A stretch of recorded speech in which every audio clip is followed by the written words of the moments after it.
because now we are standing at the edge of the abyss.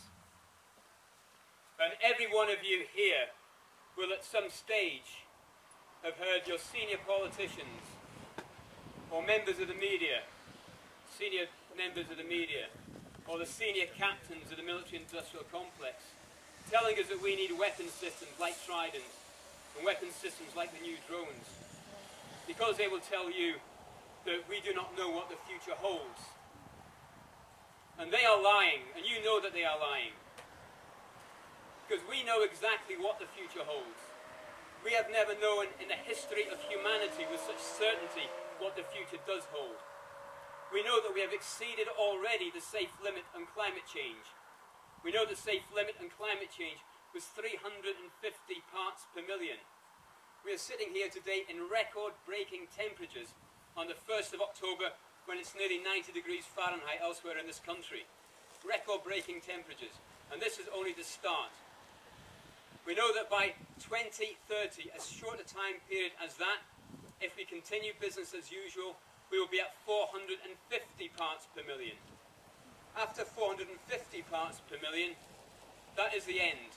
At that stage, our climate breaks down, and we enter a stage of unrecoverable runaway climate change. We have a very, very small window of opportunity to take action. We know that. We know also that we face peak oil. We have used all the available energy that our civilization has been built upon, all the easily available energy. We're now left scrambling around and scratching around amongst the dirt of the Canadian tar sands and amongst the dangerous oil fields of the Gulf of Mexico, and now off the west of Scotland, and now in the deep waters of the South Atlantic. And if we can't get oil from those places, we then wage war on people who have got oil. We either declare war as we did on Iraq, or we have undeclared wars, as we do in Nigeria, where the Ogono Delta is now being destroyed by the oil multinationals. These are unprecedented circumstances that we are moving towards. If we are able to get economic growth, world economic growth, to 3%, which is kind of where all our politicians want us to be and are hopeful that we can get there, at 3% world economic growth, we will use the same amount of resources in the next 24 years as we have ever used since man first crawled out the caves at the end of Stonehenge. We will create the same amount of pollution, the same amount of waste in the next 24 years. We will do that at a time when we see the ecosystem of our planet collapsing in front of us, when we see the Arctic ice caps melting in front of us, when we see millions of people being displaced around Somalia because of starvation. In the next 24 years, we will double all the damage that we have ever done. These are things that we know. We know also that we face mass overpopulation. The 7 billionth person on the planet was recently born. The UN has recently increased their projection of human population from 9.5 billion to 10.5 billion. We know that the sustainable population of this planet, if the planet has an industrialized economy, is only 1 billion. These are unprecedented times, and we now move into what mathematicians like to call a zero-sum game, where the amount of wealth on the board, the amount of wealth in the game remains the same, or for us, the amount of wealth goes down. Year on year, the economy will get smaller from this point on, and that will encourage people to make a first strike. Because if you make a first strike in a zero-sum game, you have a better chance of winning. And that was why we started the war in Iraq in 2002.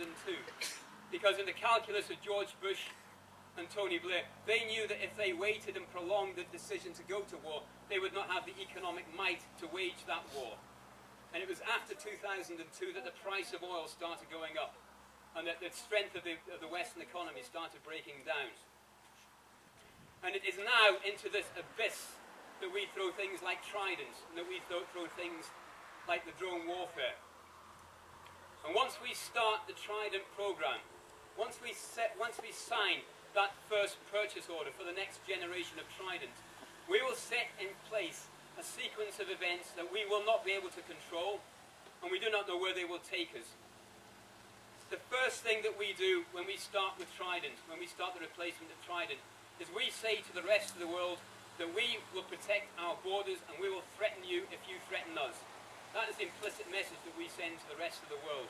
We send that message at the time when every single international climate change agreement has already broken down.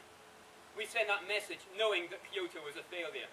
We send that message knowing we failed in Bali and at Copenhagen and at Cancun, and we're facing failure in the next climate change agreements in Durban in South Africa.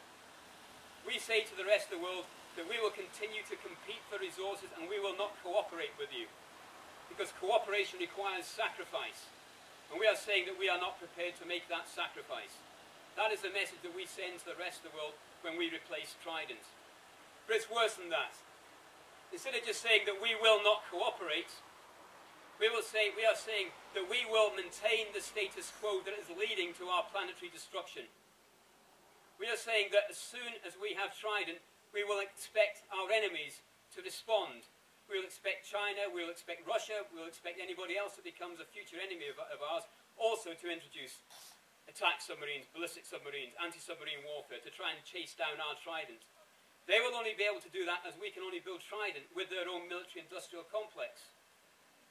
How is a military-industrial complex in any way compatible with moving towards a zero-carbon economy? And we need to move to a zero-carbon economy today. Not in 10 years' time or in 20 years' time. We need to start making the sacrifices today to move to that kind of economy that will give us some hope. Not even a great hope, some hope of some kind of future. Also, once we move down the Trident route, once we decide that we need the great military-industrial economy to build Trident and to operate Trident, we also need another economy from which we can amortize the costs of Trident across.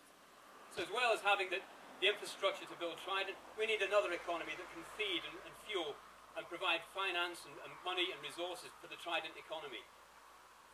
That economy will require more oil, more energy, more resources, all the very stuff that we are running out of, and all the very stuff that we are now starting to wage war for.